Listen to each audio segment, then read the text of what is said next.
또 걱정이 되더군요. 오늘은 6찬이 올라왔습니다. 다음 세를 어떻게 하라고 이렇게 부담을 주실까요?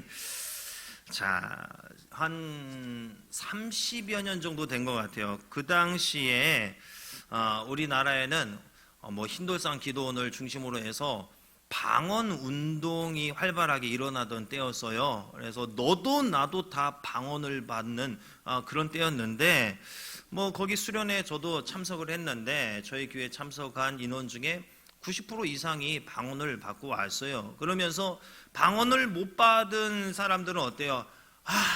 내가 뭐가 문제가 있어서 나는 방언을 못 받는가? 이제 신앙생활 엊그제 들어온 얘도 받는데 몇 년 동안 신앙생활한 나는 왜 방언을 못 받는가? 이러니까는 교회에 와서 어떤 목사님은 그래요. 방언 받고 싶으면 내가 하라는데 일단 따라 해봐 하더니 뭘 따라 하느냐? 코카콜라 이걸 계속 하라는 거예요. 그러다 보면 이게 으르르 터진다고 이런 해프닝까지 있었던 그런 시절이었어요. 제가 학생 때 고등학생이 위주로 이루어진 빛과 소금 선교원 그 단체를 다녔는데 토요일마다 모여서 예배 드리는 공동체였어요. 근데 한 여학생이 밤늦게 이제 집으로 귀가하는데 골목길을 가는데 좀 모르는 남자가 계속 따라오는 거예요. 그러면 얼마나 무섭습니까? 너무 무서워가지고 어떻게 했느냐? 그냥 번뜩 그냥 주저앉더니 그냥 방언으로 그냥 크게 그냥 통성기를 확 해버린 거예요. 그러니까 그 남자가 쫓아오다가 미친 사람 아니야? 하더니 그냥 가버리더라는 거예요. 그 여학생이 와가지고 하는 얘기가 역시 기도는 무기가 되더라 하면서 방언 기도의 어떤 예찬론자 이런 분위기를 형성한 적이 있었어요. 자, 우리는요 교회 안에 은사가 풍성해지기를 바라는 그런 마음이 있습니다. 우리 교회에 은사가 충만해지면 문제가 사라지고 행복한 교회요, 초대교회 같은 교회요, 행복한 신앙생활이 되지 않을까 하는 이 생각을 하죠. 자, 그러면 은사가 충만해지면 정말 문제 없는 교회가 될 수 있는 것인가? 어떨까요? 은사가 충만해지면 교회가 행복해지고 문제가 없어지고 그럴까요? 어떨까요? 자, 고린도 교회는요 은사가 풍성한 교회였습니다. 그런데 다양한 문제로 몸살을 앓는 교회였어요. 은사가 풍족한데도 그 교회 가운데 어떤 일이 일어났느냐? 음행, 분쟁, 분파가 일어났어요. 우상 제물에 대한 견해로 다툼이 일어나고 저마다 이제 어때요? 자기의 은사를 자랑하기 시작하는 거예요. 너는 방언밖에 못 받았니? 나는 예언도 받았다. 나는 신유의 은사도 받았다. 나는 이것도 받았고 저것도 받았다. 서로 자랑을 일삼는 거예요. 주님의 만찬이 오용되었고 예배가 무질서했어요. 그리고 부활을 부인하는 거짓 교사의 가르침이 교회 안에 많이 들어와서 교회를 타락하고 오염시키는 일이 고린도 교회에 일어났어요. 은사가 풍족한 교회예요. 그런데 여러 방면에서 시끄러운 교회가 되어버렸어요.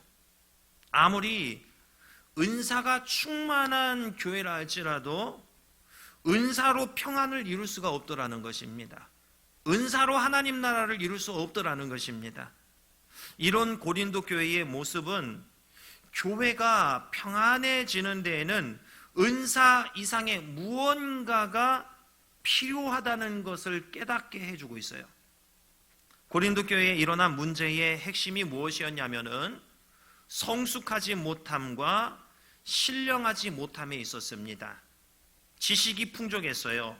영적 은사도 충만했어요.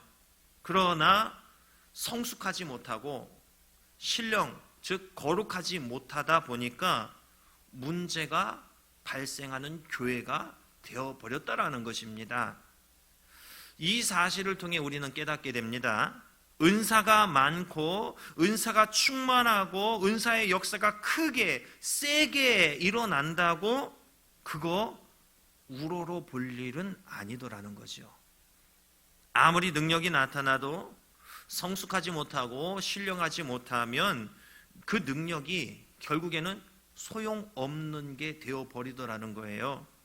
능력이 오히려 문제를 일으키는 원인이 되어버릴 수도 있더라는 거예요. 하나님이 신령한 그 거룩한 은사를 주셨는데 그것을 우리가 성숙하지 못하고 거룩하지 못함으로 그 은사까지도 타락시켜버리는 그런 행위를 나타내게 되더라는 것입니다. 그러므로 실력, 능력보다 중요한 게 있으니 그것이 무엇이냐? 성숙함이고 거룩함입니다.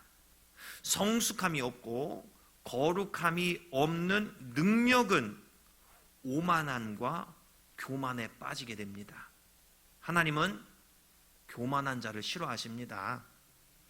본문에는 고린도 교인들이 성숙한 신앙을 이루지 못함으로 인해 저들이 어떤 상태에 이르렀는가를 우리에게 보여줌으로써 우리에게 교훈의 말씀을 전달하고 있습니다. 이들이 교만해지게 되었는데 교만의 원인이 무엇이었느냐면요, 우월감이었습니다. 자기 도취였습니다. 이로 인해 사도 바울에 의해서 지금 책망을 듣고 있는 거예요. 내가 이 사람보다 더 낫다는 비교의식, 내가 더 우월하다는 이 자존심, 자아도취, 이로 인하여서 교만이 틈타게 되었어요. 사탄이 틈탄 거죠. 자기가 더 낫다는 교만한 태도로 인해서 고린도 교회는 오류투성이의 교회가 되어버렸습니다.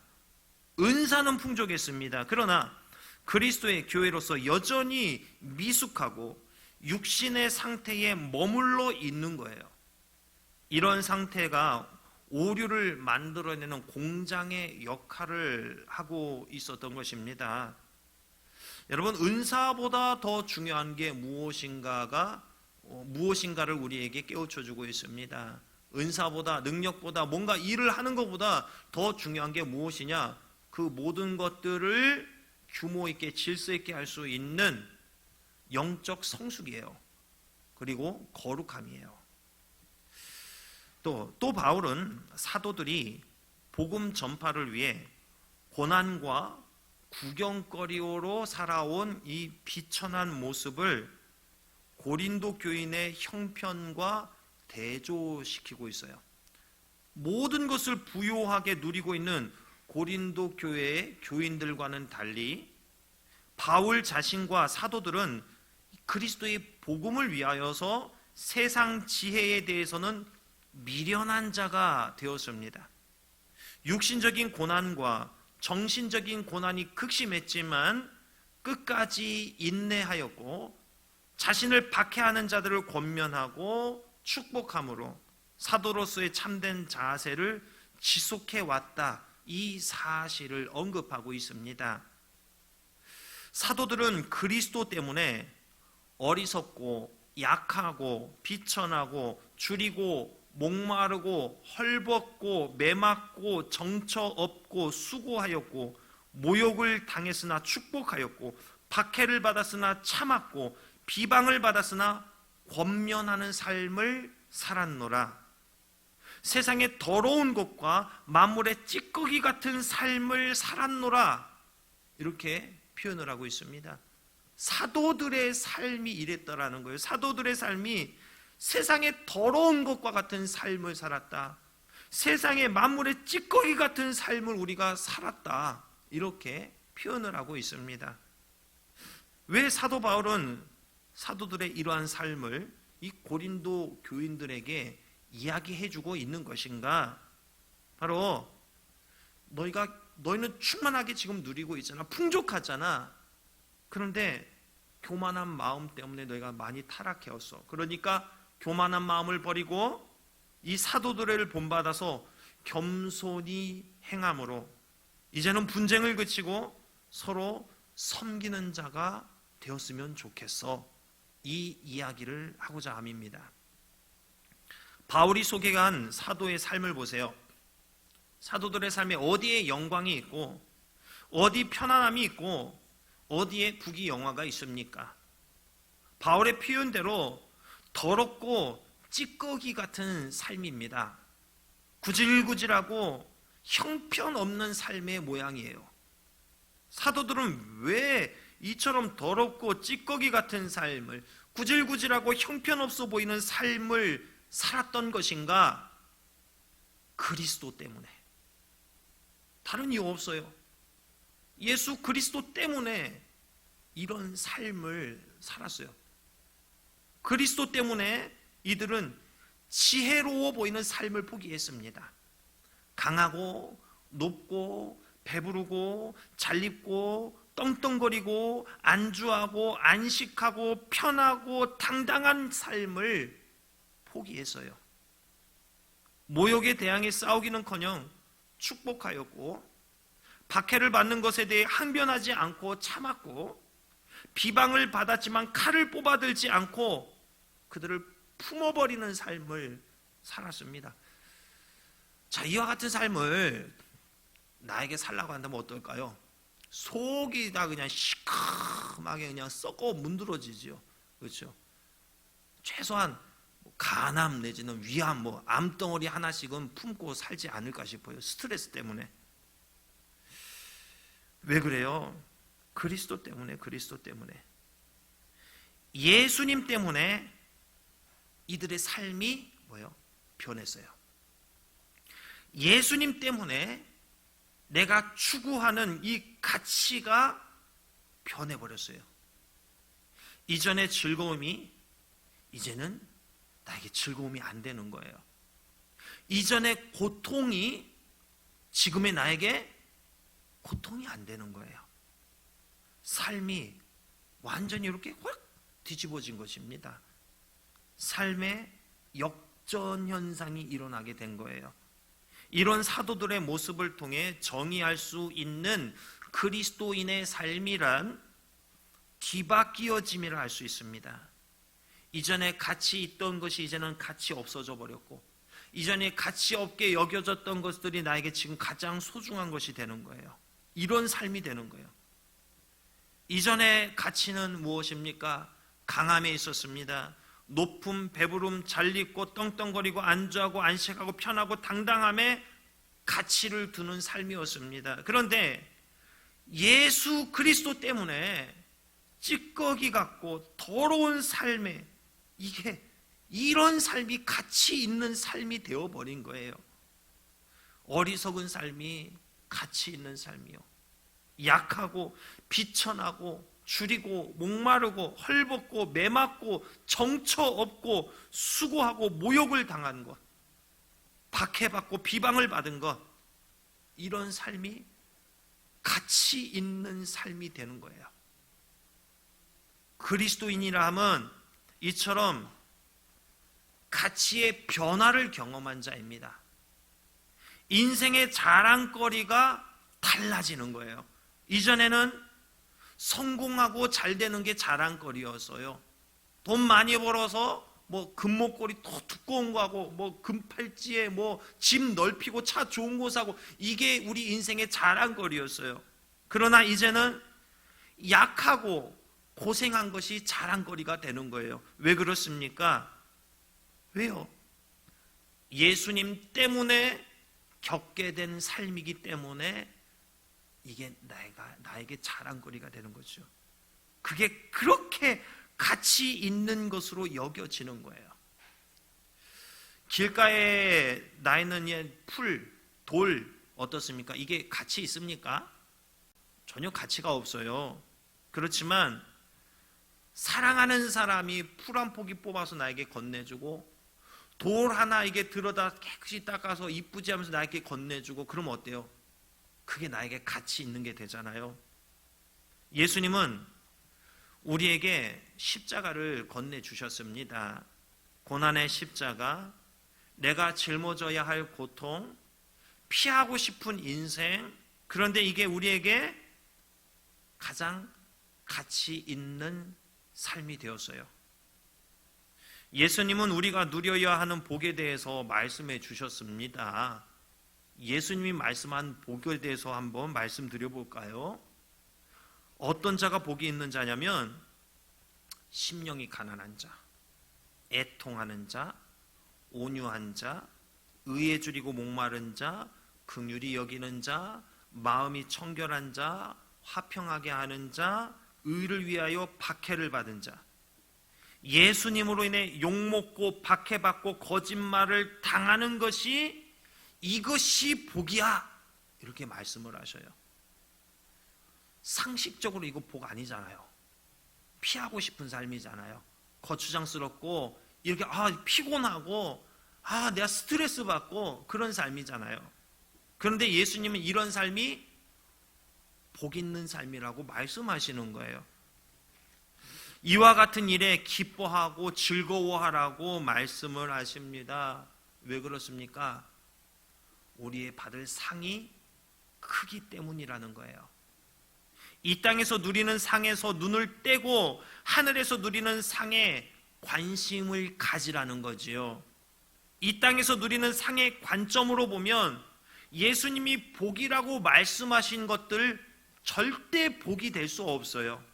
오히려 저주에 가깝다고 할 수가 있어요. 그러나 하나님 나라에서 누리는 상의 관점으로 보면 예수님이 복이라고 말씀하신 것들이 복이 되는 거예요. 그러므로 이 땅에 매어 있는 자는 하나님의 복을 받아 누릴 수가 없는 거예요.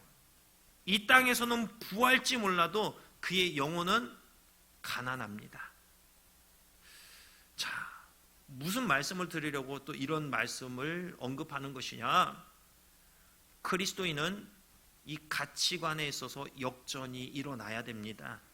사도 바울은 이에 대한 자신의 삶을 어떻게 표현하냐면 빌립보서 3장 7절부터 이런 식으로 표현을 합니다.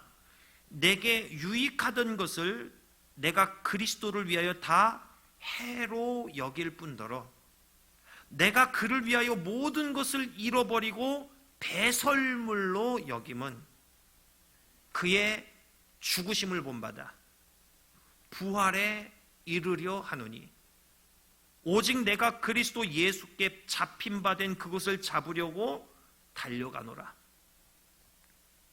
이전에 유익하던 것을 해로 여기고 잃어버리고 배설물로 여겼습니다. 그리고 예수님의 죽으심을 본받았어요. 왜요?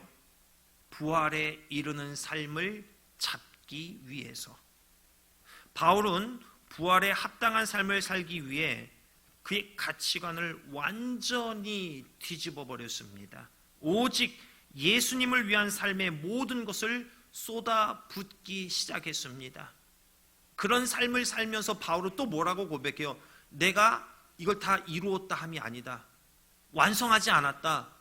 나는 그것을 이루기 위해서, 잡기 위해서 표대를 향해 난 달려가고 있다. 우리의 구원 아직 완성되지 않았어요. 과정이에요.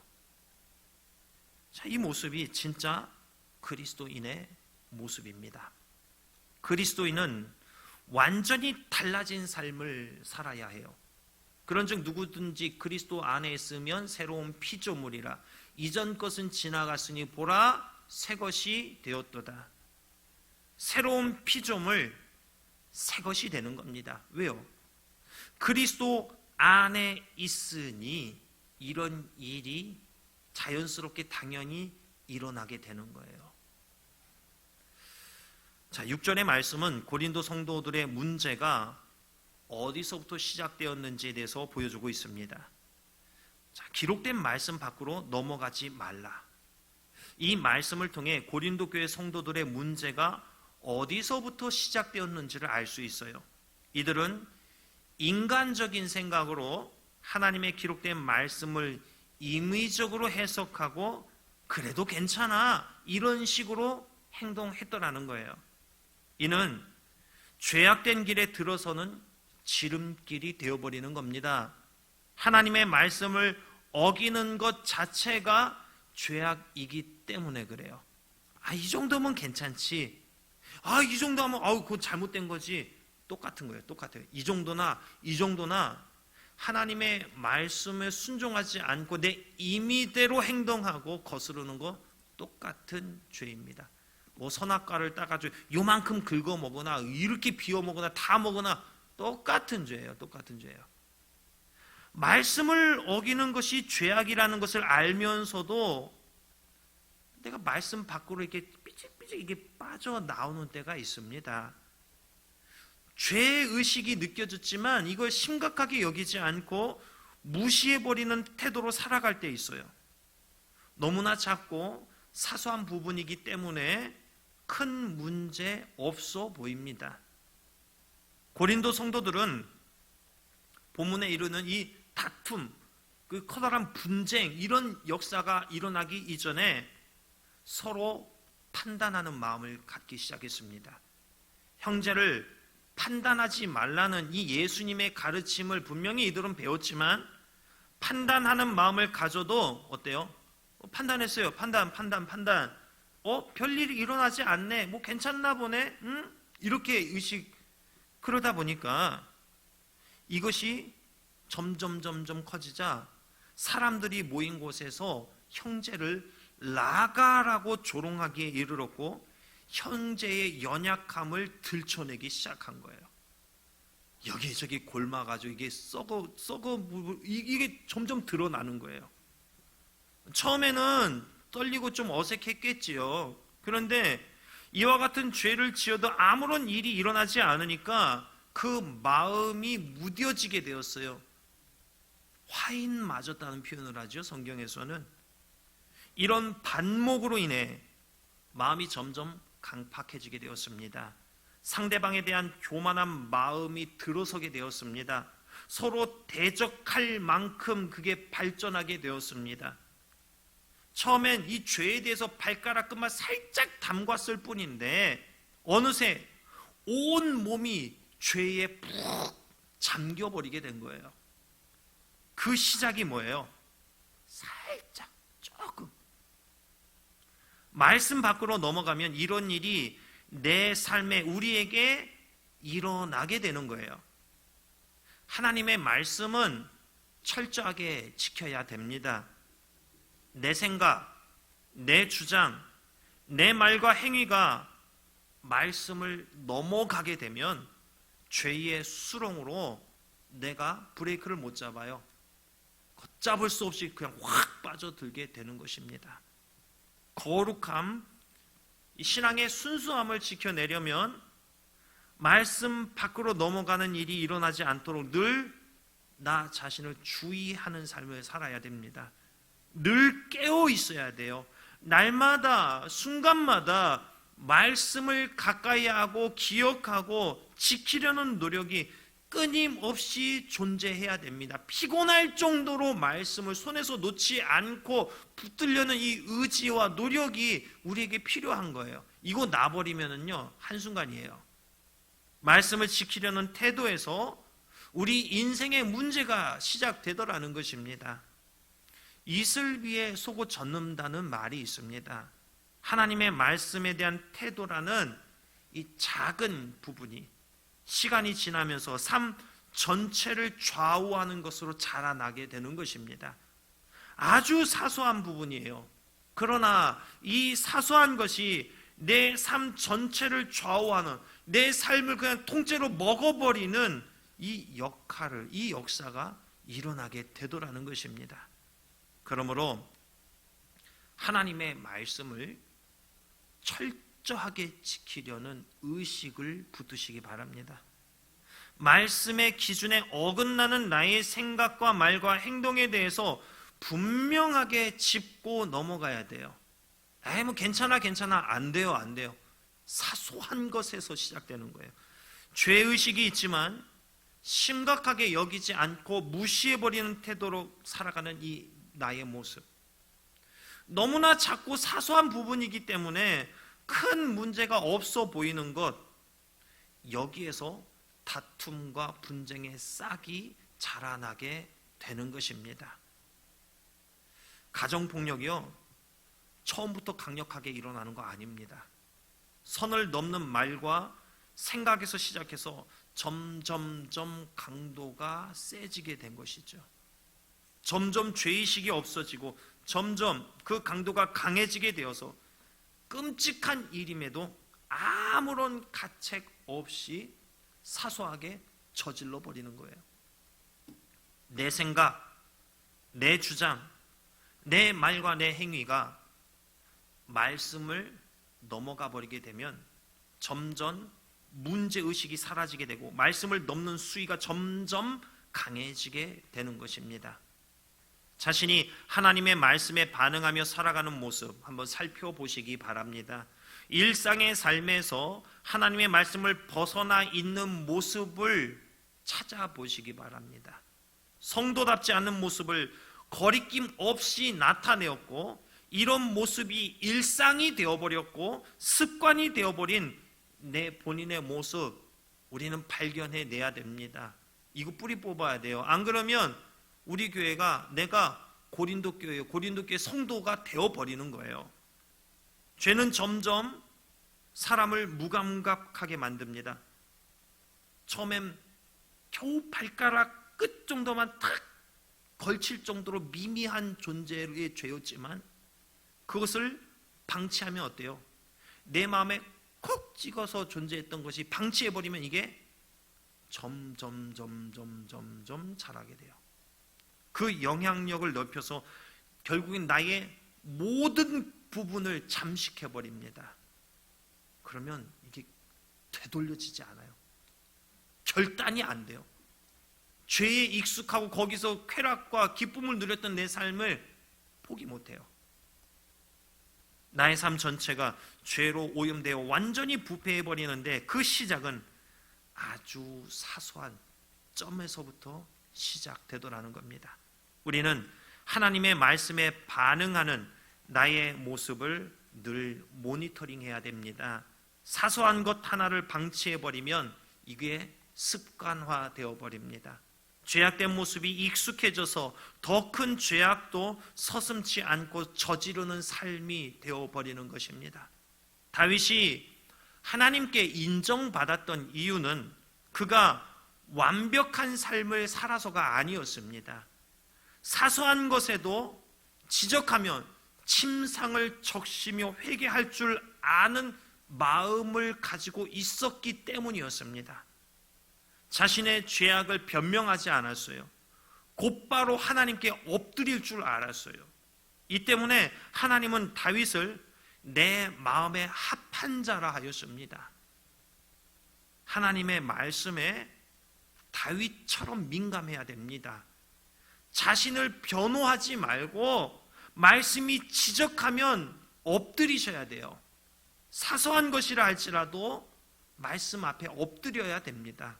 이 사소한 것 하나가 한 사람의 인생을 다윗처럼 조성해 가는 것입니다. 말씀을 맺겠습니다. 성숙함이 없고 거룩함이 없는 능력은 오만과 교만에 빠지게 됩니다. 능력을 구하기 전에 먼저 우리가 구해야 될 것은 영적 성숙입니다. 그리고 거룩한 삶이에요.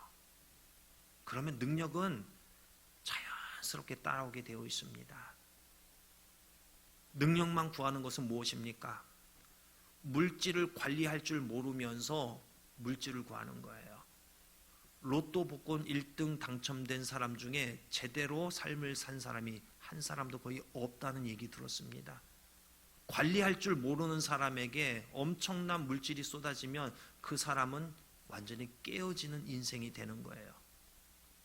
내가 영적 성숙함이 없고 거룩하지 않는데 능력을 받아봐요.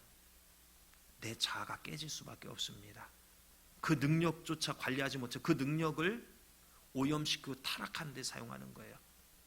예전에 많은 목회자들이 또 이렇게 쓰임 받았잖아요. 목회자가 아니어도 뭐 치유의 은사를 받았다, 뭐 집회하면서 고치고 하는데 그 은사를 통해서 뭐예요? 가난하고 핍박받고 어려운 사람을 돕는 것, 처음엔 그렇게 했겠죠. 그러다 나중에 어때요? 그게 돈벌이 수단이 돼서 좋은 차를 사고 집을 넓히고 재산의 통장에 돈을 더, 이런 삶으로 타락시켜 버렸잖아요. 관리할 줄 모르면은 이게 오히려 재앙이 되는 것입니다, 여러분. 여러분이 기도하며 구하는 것 왜 하나님이 응답 안 해주시겠습니까? 안 해주시느냐? 바로 이 부분이에요. 영적인 성숙함을 이루기 전에 그것을 뛰어넘는 것을 네가 구하기 있기 때문이라는 거예요. 영적 성숙하잖아요. 여러분 하나님 앞에 앉아 엎드려서 거룩한 삶을 살잖아요. 하나님이 이루어 주십니다. 다음으로 그리스도인은 가치관의 역전이 일어나야 한다고 했습니다. 내가 뭘 추구하고 있는가를 한번 살펴보세요. 하나님의 말씀은 철저하게 지켜야 됩니다. 점 하나라도 그냥 지나쳐 버리면 자라나서 내 전체를 덮어버리는 오염몬이 되어버립니다. 능력에서 성숙함으로 거룩함으로 가치관을 옮기시기 바랍니다. 그리고 하나님의 말씀으로 자신을 끊임없이 살펴보아 사소한 생각과 행동까지 변화시켜 가시기 바랍니다. 그리하여서 참된 그리스도인의 모습을 갖추어 하나님께 책망받을 것 없는 온전한 삶을 이루시기를 주님의 이름으로 축원합니다. 기도하겠습니다.